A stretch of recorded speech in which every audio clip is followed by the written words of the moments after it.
Apakah kalian pernah mendengar suatu penyakit yang bernama diabetes mellitus atau biasa dikenal dengan kencing manis? Diabetes mellitus adalah kondisi di mana ketika gula di dalam darah tidak normal. Dan pertanyaan sekarang, bagaimana cara kita mengetahui gula darah tersebut? Nah, untuk mengetahui kadar gula di dalam darah, biasanya kita melakukan pemeriksaan gula darah. Salah satu pemeriksaan yang sering dilakukan adalah pemeriksaan gula darah sewaktu atau biasanya disingkat GDS. Yuk kita cari tahu lebih lanjut bagaimana cara pemeriksaan gula darah dan pelaksanaannya. Sebelum masuk ke prosedur pemeriksaan, sebelumnya kalian tahu nggak apa itu GDS? GDS atau gula darah sewaktu bisa dilakukan tanpa harus melakukan berpuasa terlebih dahulu. Pemeriksaan ini dilakukan untuk mengetahui kadar gula darah seseorang pada saat melakukan GDS. Gula darah normal di bawah 200 mg per dl. Hasil pemeriksaan ini juga dapat membantu tenaga medis untuk mengetahui apakah pasien tersebut DM atau tidak. Selanjutnya, mari kita lihat cara melakukan GDS sesuai SOP keperawatan. Assalamualaikum warahmatullahi wabarakatuh. Perkenalkan, saya Mirnawati. Di sini berperan sebagai perawat pertama di bagian tahap prainteraksi. Sebelum memulai tindakan, kita diharuskan untuk persiapkan diri serta persiapan alat. Sebelum persiapan alat, sebelumnya terlebih dahulu untuk mencuci tangan. 6 langkah sesuai dengan SOP.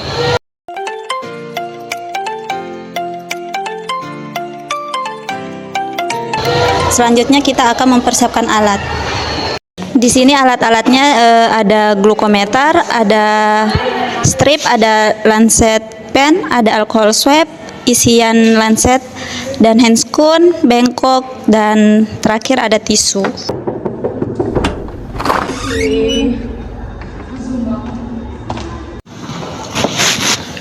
Permisi. Iya, ini dari pasien poli ya? Iya, benar. Tadi nurse di poli sudah berkonsultasi dengan saya bahwa hari ini Ibu akan melakukan pemeriksaan GDS atau gula darah sewaktu. Baik Ibu, perkenalkan saya Nurse Zaidi yang bertugas pada pagi hari ini.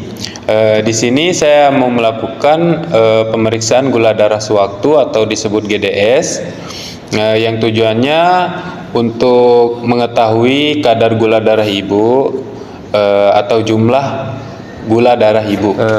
Ibu, boleh saya tahu dengan Ibu siapa? Ya, saya dengan Lia dari Lombok Tengah, 25 tahun. Ibu, untuk sekarang keluhannya apa? Saya sering merasa haus, sering buang air kecil dan cepat lelah. Sejak kapan keluhan itu dirasakan Ibu? Saya merasakannya kurang lebih 2 minggu terakhir. 2 minggu terakhir. Baik Ibu, untuk mengetahui kadar gula darah Ibu, saya akan melakukan pemeriksaan gula darah sewaktu Ibu. Apakah Ibu bersedia? Ya. Oke. Baik Ibu, sebelum saya melakukan tindakan, apakah ada yang ingin ditanyakan? Tidak ada. Kalau tidak ada yang ingin ditanyakan, kita langsung saja ya ke pemeriksaannya.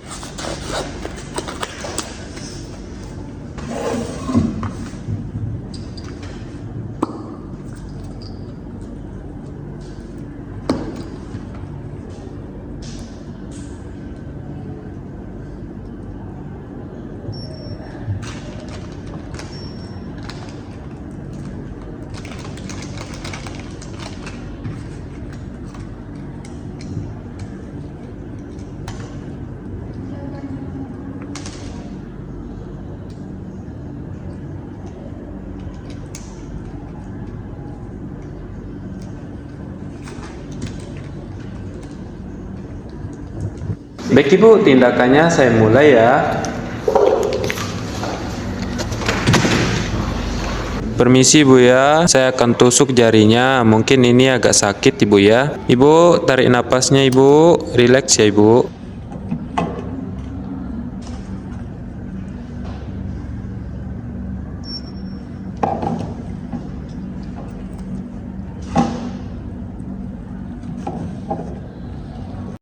Ibu, di sini hasilnya di atas kadar normal. Nanti bisa dikonsultasikan ke ahli gizi, biar pola makannya, pola tidurnya, pola aktivitasnya teratur ya Ibu. Jadi kita langsung ke ahli gizinya ya, Nurse. Sebelum ke ahli gizi, Ibu ke DPJP atau dokter penanggung jawab dulu Ibu ya. Baik, terima kasih. Mari, Nurse.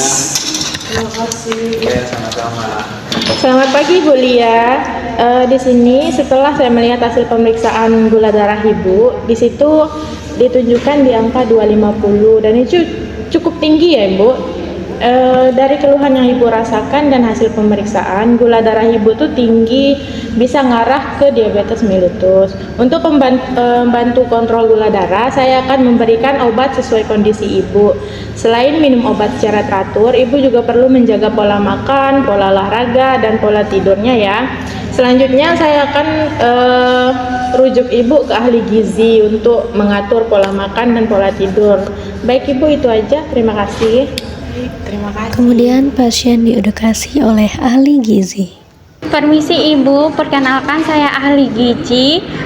Saya atas nama Filatul Naitulnis. Di sini tadi dokter memberitahukan saya kondisi Ibu.